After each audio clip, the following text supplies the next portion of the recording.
Hello, everybody. I'm Rob Wallace here in St. Paul, Minnesota. I'm an evolutionary epidemiologist with the People's CDC, here with an update on the COVID-19 pandemic. This week, we'll cover the state of global COVID, we'll cover the state of U.S. COVID, and visit new results on COVID immunity, long COVID, and this winter's pediatric epidemics. We begin with global COVID. In the graph in red, the Johns Hopkins Coronavirus Resource Center reports us up to 3.8 million new confirmed COVID cases worldwide for the week ending December 11th. The number of global weekly deaths, there in white, is up to over 11,600 confirmed deaths this past week. In green, we see global vaccinations down to 37 million for the week. This New York Times map shows hotspots over the past week. The U.S., Canada, Peru, Bolivia, and Argentina show increases in average daily new cases per 100,000 population. Europe's configuration remains largely the same as last week, with France and Austria still in the top tier, and Russia and the UK now increasing. Japan, South Korea, Taiwan, and New Zealand also remain in that top tier, with Australia showing yet another increase. Qatar is showing a sharp increase while hosting the World Cup. As we can see from these percent changes in caseloads the past couple weeks, rebounds there in the warm colors are well distributed across the globe. We see new surges in the Western Hemisphere, including, as last week, Peru, Brazil, Bolivia, and Argentina, but also now the US, Canada, Mexico, Colombia, Cuba, Haiti, and the Dominican Republic. In Europe, France and the Czech Republic again, but also much of the rest of Europe slightly up. Across Eurasia, Kazakhstan, Laos, Cambodia, and Papua New Guinea, and at lesser rates, China, Japan, Australia, and New Zealand. In Africa, we have Madagascar and Niger, as in last week, but now Benin, Burundi, Ethiopia, and Somalia. The rest of Africa appears largely cooled off. At a time when most countries, even now China, have rolled back non-pharmaceutical interventions like mask mandates, clocking in at no more than 60% on the Containment and Health Index measuring such interventions. Although this week, a lot of larger countries aren't reporting in. And at a time when the vaccine strategy many governments say they're pursuing instead of non-pharmaceutical interventions is failing. Much of the world is at best vaccinated for variants no longer circulating. We see uneven campaigns in booster vaccination across the world. On the one hand, Chile, Peru, Uruguay, Cuba, Canada, Belgium, Finland, Germany, Italy, Australia, and Japan show top-tier booster campaigns, with 70 or more people boosted per 100 population. In contrast, we see near nothing in Russia, India, Pakistan, Indonesia, and those even reporting in from Africa, as well as mediocre campaigns in the US, Mexico, Brazil, China, and Eastern Europe. The CDC reports the US at a little bit over 13% of its eligible population 5 years and older with an updated booster dose. The collapse in vaccination campaigns, hand in hand with a rollback in the non-pharmaceutical campaigns that successful vaccination depends on, is occurring exactly when multiple Omicron subvariants are circulating across large expanses of the world. We see in some of the countries subtyping their COVID samples largely biased to more high-income countries. BA.5 still dominates, but is falling farther back as BQ.1 across many countries and XBB, especially in Indonesia, are coming on stronger. BA.2.75 continues to fall away. Australia appears hosting a large contingent of recombinants, although we learned last week that XBB itself originated as a recombinant. The veritable zoo of new sublineages now circulating. Here, the offspring of BA.4 and BA.5 continues to proliferate, with new entries BA 5.2.43, BA 5.2.45, DL.1, CH.3, and the recombinant XBJ. So a lot of terms there. Many of the sublineages are converging on the same molecular adaptations or combinations of new amino acid replacements. Those in the circles, some from different subvariant parents, have developed molecular combinations that permit them resistance to monoclonal antibody treatments for COVID. And the same can be said for the descendants of the BA.2 covariant. Such evolution impacts disease control at a number of levels. Perna Aurora and colleagues showed last week That widespread sublineage BQ.1.1 there on the far right is proving resistant to all commercial monoclonal antibodies, every single one. Other prevalent Omicron subvariants were shown to be resistant to almost all the treatments. That's particularly problematic for immunocompromised patients who do not mount a full adaptive response upon vaccination. Turning to the U.S., we see from the Walgreens COVID-19 index that test positivity is approaching the Omicron peak of January 2022, with over a third of tests positive, up from last week, including both rapid tests and PCR. This New York Times map shows slight shifts in COVID cases per 100,000 population. The Pacific Northwest and Southern California are up. The non-coastal West is filling in: Nevada, Utah, Idaho, Wyoming, and Montana. The Four Corner states remain an epicenter and back up from its slight retraction last week. The Plain states are filling in from the West Texas through Oklahoma, Kansas, Nebraska, and the Dakotas. Illinois, Indiana, and Wisconsin are starting to come on, as are states farther south, down through Tennessee, Mississippi, and Alabama.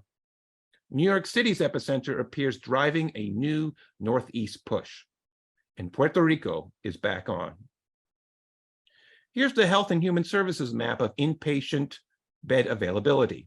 This includes for all patients, COVID and otherwise. In the weeks to come, the People's CDC is going to work on trying to turn these HS data to map COVID hospitalizations alone. But we see here large swaths of the US with little bed availability, including up and down the West Coast, here in the Twin Cities regional area, and across the Rust Belt, the Northeast, and the Carolinas. From last week to this, it appears Plain States hospitals are filling up a little bit more, but these data are likely deteriorating with hospitals no longer required to report COVID cases on any regular basis. Other modes of tracking COVID-19 are patchy at best, given uneven coverage. We see the levels of SARS-2 virus detected in the wastewater that comes through our sewage plants.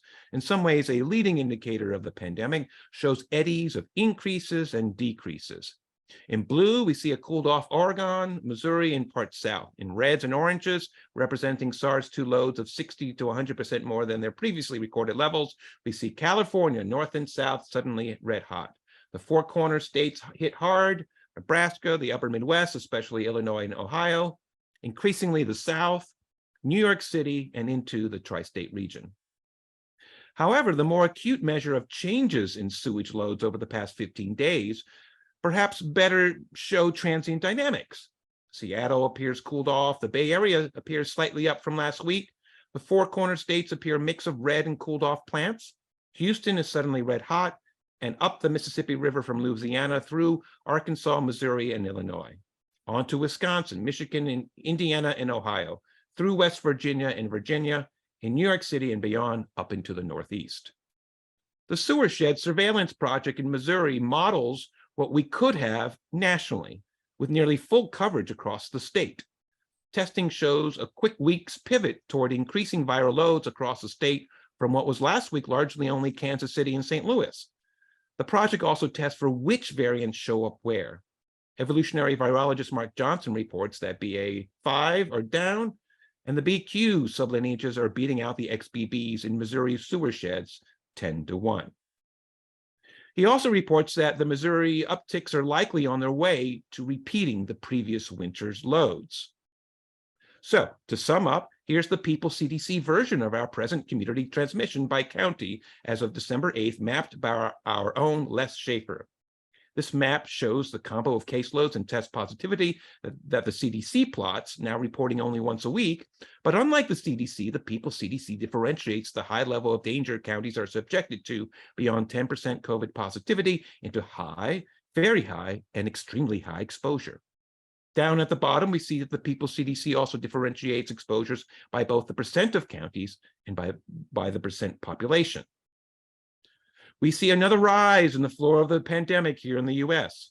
We see that by population, we're suddenly at 85% of the American people in communities subjected to high to extremely high COVID exposure. Another 13.5% of the American people are subjected to substantial exposure. The South is rapidly filling in with more COVID, as are the Atlantic states centered around the New York City epicenter. The upper Midwest is also leveling up, particularly Indiana and Illinois. The Four Corners remains another epicenter.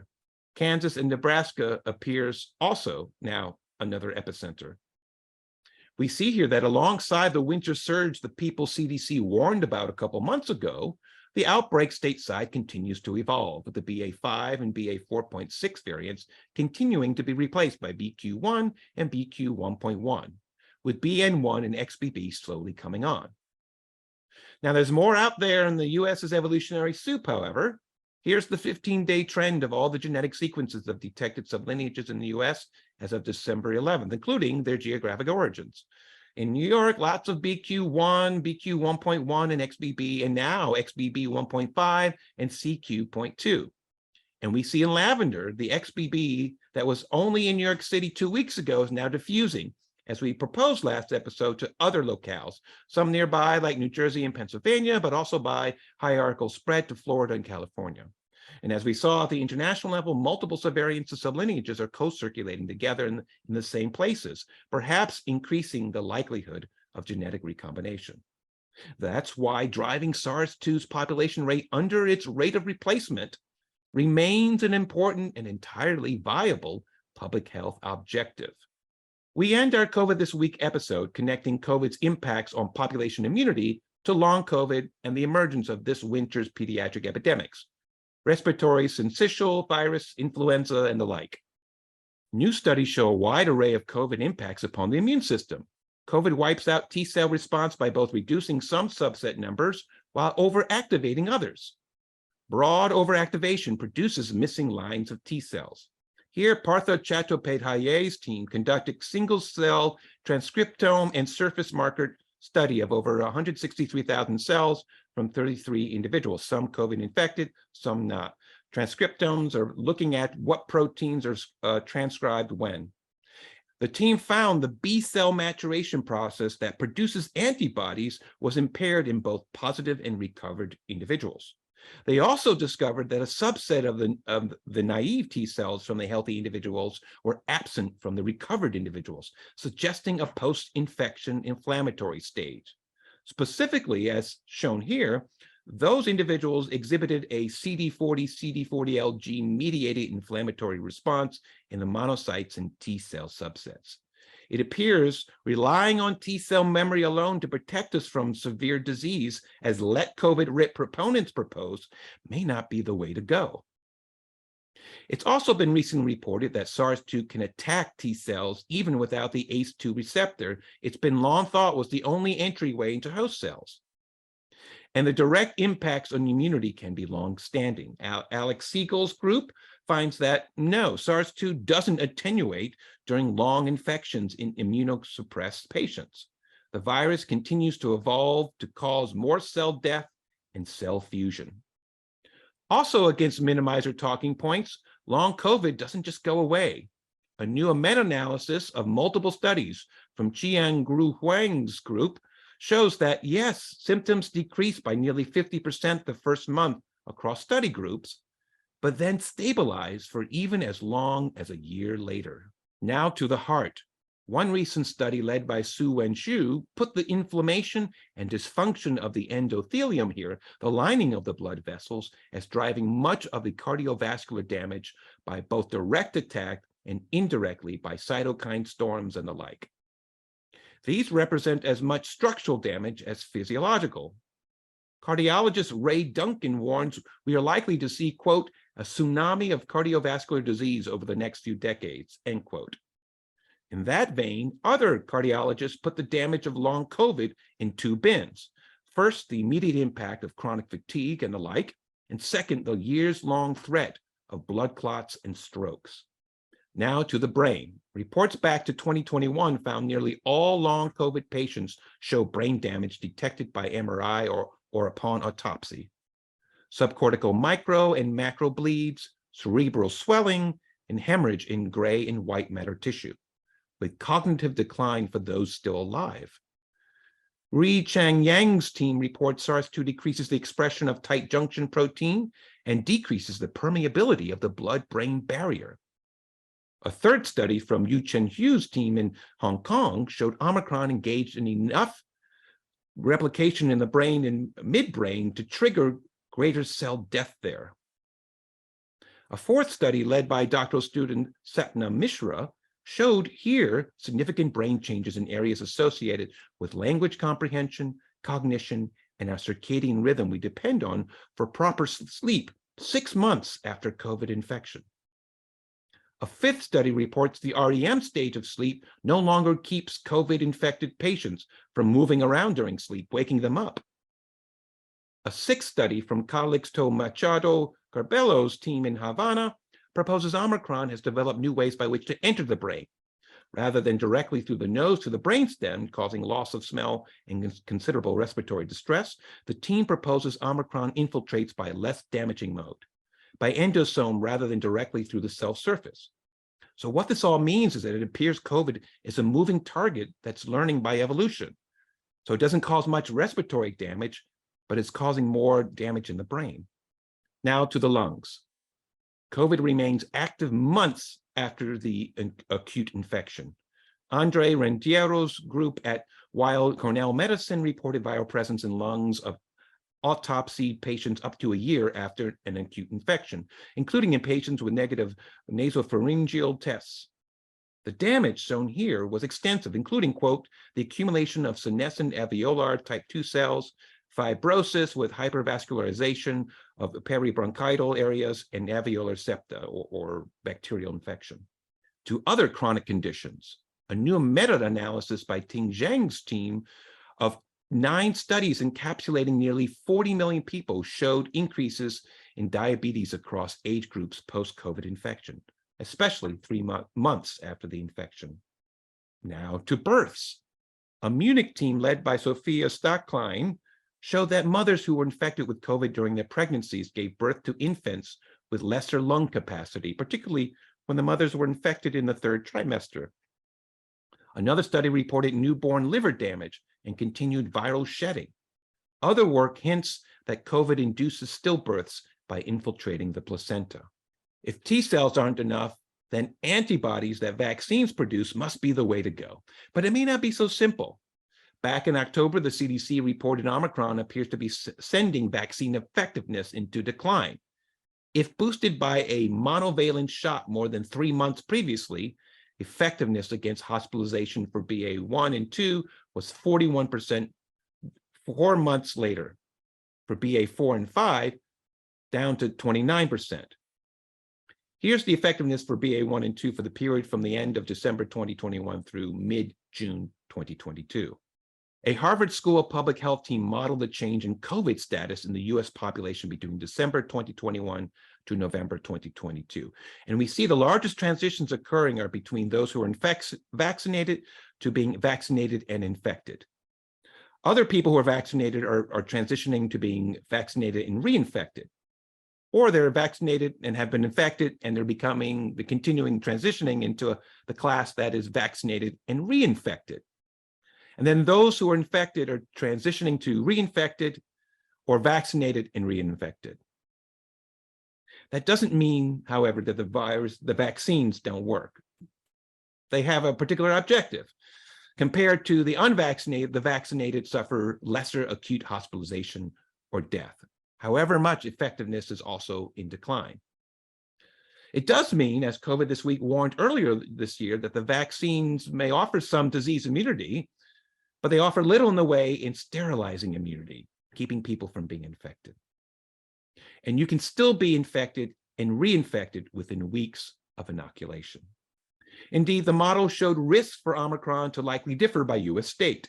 Here for 3 different dates: March 3rd in red, November 10th in green, and November 10th for the impact of the booster in blue. Here, the model projects states differ in the reduction in risk for severe disease and for infection. Now, we've got to be very clear, 1 member of the Harvard team received funding from Merck and Pfizer. Other work shows these outcomes are dependent upon the social programs and public health strategies locales take.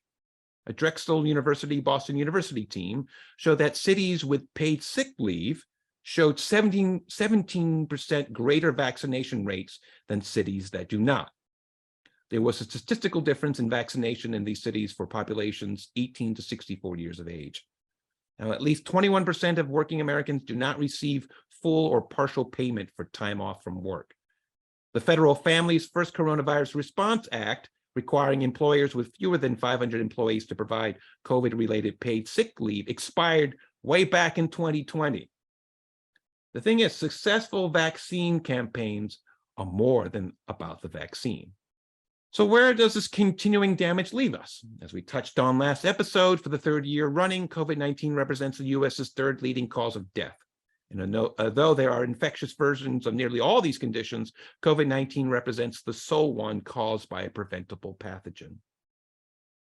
Mark and Charles Seisler showed that even as the number of COVID deaths in the U.S. declined from 20 to 2021, that's the third from the left in the top graph, with younger people dying, the number of years lived lost to COVID-19 there on the bottom surged ahead in 2021 beyond any other source of mortality, an outcome likely to be reproduced in 2022.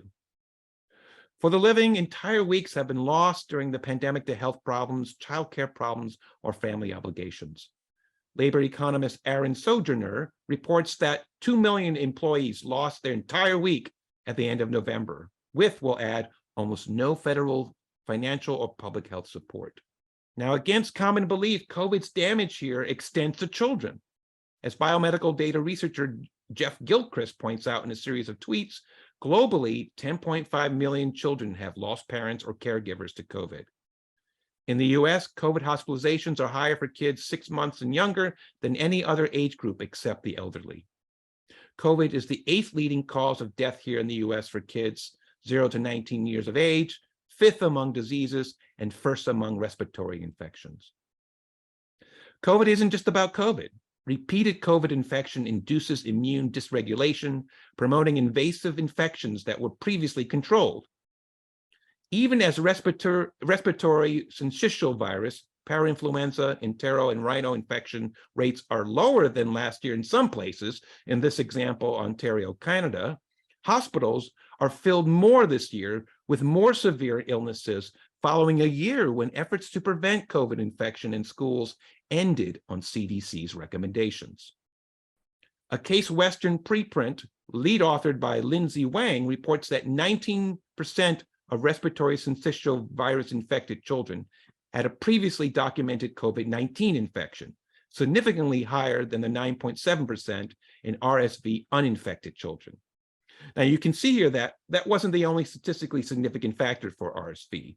Race, socioeconomic status, immune-related disorders, and Down syndrome also proved significant across both age classes, 5 years and under and 1 year and under. But the connection between the two infections is suggestive, especially as there may be a mechanism. Immunologist Anthony Lunardi points out that 7 months after a mild COVID infection, plasmacytoid dendritic cells are wiped out. These cells make cytokine IFN-alpha, which lessens RSV infection and severity. That's why ending masking kids in school likely mattered a big deal. Universal masking and individual maskings differ beyond their socio-political bases. As a recent article in the New England Journal of Medicine put it, quote, universal masking lowers the amount of virus in the shared air, reducing the total number of cases of COVID-19 and making indoor spaces safer for high-risk populations. So avoiding these secondary infections is a good idea. There's no immune debt incurred by failing to get RSV the past 2 years. Indeed, as Lisa Iannatoni observed, this graph by Benedict Barclay showed Dane baby cohorts experience a net benefit by dodging RSV en masse early in their lives the past couple years. The only immune debt incurred is from getting infected from a SARS-2 that induces immune dysregulation. As epidemiologist Amanda Kowalsvig put it, against minimizers, the immune system isn't a muscle. We don't aim to exercise it against deadly diseases. Instead, quote, immunity isn't the goal, health is the goal. There's no net benefit to health post-infection and plenty of potential harms. Aiming for immunity at the expense of health is indefensible, end quote. What does all this interacting damage mean for public health? To finish up, here's an analysis of excess deaths for Australia through August 2022 from actuary Karen Cutter and colleagues. And I think it helps unpack some of the complications here. We see Australia arrive late to COVID in 2020, but like some places, but not the U.S., expressed an overall decline in respiratory deaths there in yellow and other non-COVID deaths there in blue from all the masking and sheltering in place they did that first year. That changed in late 2021 with the arrival of Delta and Omicron. By 2022, with Omicron in full fling and looser public health standards, excess deaths increased from both COVID-19 there in the red and other non-COVID sources of mortality in blue. Cutter explains it this way. Yes, we can differentiate between deaths from COVID-19 and with COVID-19, where in the latter, there's another underlying cause, but COVID contributed to the death. That distinction isn't always clear, but the two tend to follow each other. More COVID in the area, more COVID deaths, and more COVID contributing deaths. Moreover, removing COVID deaths still leaves significant excess deaths, especially during peak COVID and peak flu. That means undiagnosed COVID likely still impacted excess deaths, alongside related mortalities, including increases in ischemic heart disease, cerebrovascular disease, and diabetes, with increased excess deaths across age groups, even after removing COVID deaths. In other words, even with a decline in deaths from COVID, a failure to address COVID spread can still help drive with COVID deaths and other mortalities. The graph shows that at the population level. In this episode, we also explained some of the mechanisms by which COVID impacts a legacy of illness far beyond the initial acute infection and even beyond long COVID, all the way to setting ground for other pathogens and helping overcrowd emergency rooms into delayed emergency care and delayed routine care. As Jeff Gilchrist points out, an infant in need of emergency care from COVID will almost always be put first before an adult sick with anything. That's atop the central role schools have been shown to play accelerating community spread of COVID. So worrying about COVID's impacts on children is a matter for all of us. So why abandon the schools to COVID and abandon other public health interventions? The failure to react is an emergent property of a system organized around profits before people. One wonders, however, if COVID is tag teaming with the system. The virus affects the anterior insula part of our brain, which, one commenter remarked, is responsible for our risk perception. And that's COVID this week from the People's CDC. You can learn more about the People's CDC and read this week's COVID weather report at our website, peoplecdc.org.